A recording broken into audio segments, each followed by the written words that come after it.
Welcome to Grill's Friday Challenge Week 29 with Grill Test Papers. This weekly series is designed to help you master all key topics in the SEAG specification. This week we will look at the topic of grammar, which is guaranteed to appear in the official tests. This is the first question of the week. The question asks, which word best completes the sentence below? The sentence and answer options are shown on the screen. Pause the video now to try the question yourself. Alright, let's get into it. So the learning point for this question is that when we compare two things, we need to use the comparative form of an adjective, such as easier, faster, or bigger, to clearly show the difference. So what type of word do we need? Since we're comparing this puzzle with the last one, we need a word that shows a comparison. So let's check each option. So first we've got hardly, which means barely or almost not, and doesn't fit in the sentence. We've got easy, which is the base adjective but doesn't work with the sentence. We've got hard, which is another adjective and doesn't fit the sentence. We've got easier, which is the comparative form of easy and fits the sentence perfectly. And we've got easily, which is an adverb, not an adjective, so it doesn't fit the sentence either. So the correct answer for this question is D, which is easier. This is the second question of the week. The question asks, which word best completes the sentence below? The sentence and the answer options are shown on the screen. Pause the video now to try the question yourself. Alright, let's get into it. The learning point for this question is that when we write about something that has already happened, we need to use the past tense form of the verb. So what type of word do we need? We're talking about something that happened last weekend, so we need a verb in the past tense. And so, to talk about actions that happened in the past, we use the past tense form of a verb like fought, walked, or played. So let's check each option.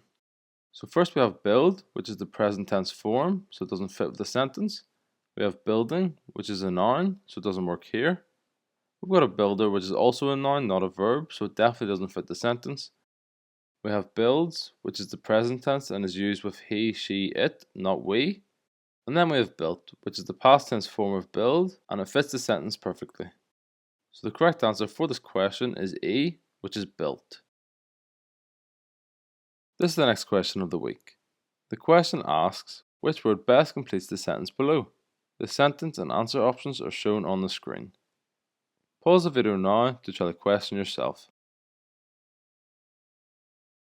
Alright, let's get into it. So the learning point for this question is that we use pronouns like he, she, they, and it to avoid repeating the same nouns again and again. So what type of word do we need? Since we're replacing my sister and I, we need a pronoun that means both of us together. So let's check each option. So first we have it, which is used for objects or animals, not people, so it doesn't fit in this sentence. We have we, which is the correct pronoun to refer to my sister and I together, which fits the sentence perfectly. And we have her, which refers just to one person, so it doesn't fit in this part of the sentence. And we have she, which also only refers to one person, so it doesn't fit in the sentence here. And finally we have him, which also just refers to one person, so it can't be used in the sentence here. So the correct answer to this question is B, which is we.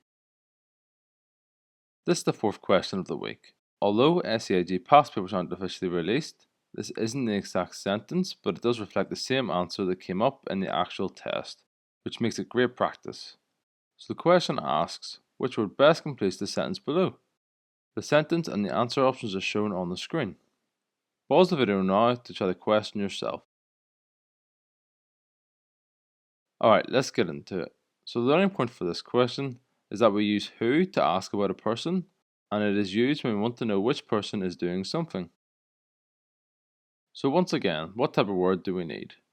In this sentence, we're asking which person is going to the party, so we need a question word that asks about people. So let's check each option. So first we've got whose, which means who is. So if we put in the sentence, we'd get who is going to the party, which doesn't make sense. We have when, which is used to ask about time, not a person.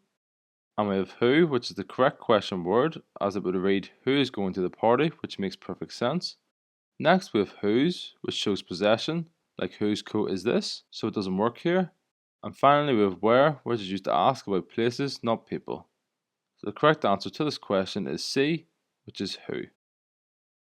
This is the final question of the week. The question asks, which word best completes the sentence below? The sentence and answer options are shown on the screen. Pause the video now to try the question yourself. Alright, let's get into it. So the learning point for this question is that when the subject is singular and we talk about something happening now or regularly, the verb in the present tense usually ends with an S, like runs, jumps, or eats. So, what type of word do we need? Since the subject, the dog, is singular, we need a present tense verb ending in S to match. So let's check each option. First, we have barks, which is the present tense form that matches the singular subject, so it's correct in this sentence. Secondly, we have meowed, which is the past tense and doesn't match the verb bark, which we need. Next, we have barking, which is a verb but it doesn't fit in this sentence. Next, we have bark, which is the base form of the verb and doesn't fit with the sentence. And lastly, we have barky, which is not a proper verb and is not correct in this context. And so, barks is the right word because it goes with the one dog and it shows what it always does. So the correct answer for this question is A, which is barks. Congratulations, you have now completed this week of Gorilla's Friday Challenge by Gorilla Test Papers. If you're looking for more SEAG materials, head over to our site at www.gorillatestpapers.co.uk for all the resources you need. Don't forget to like this video and let us know how you did in the comments. We'd love to hear your score and any thoughts you have about the series. See you next week for another session of Gorilla's Friday Challenge.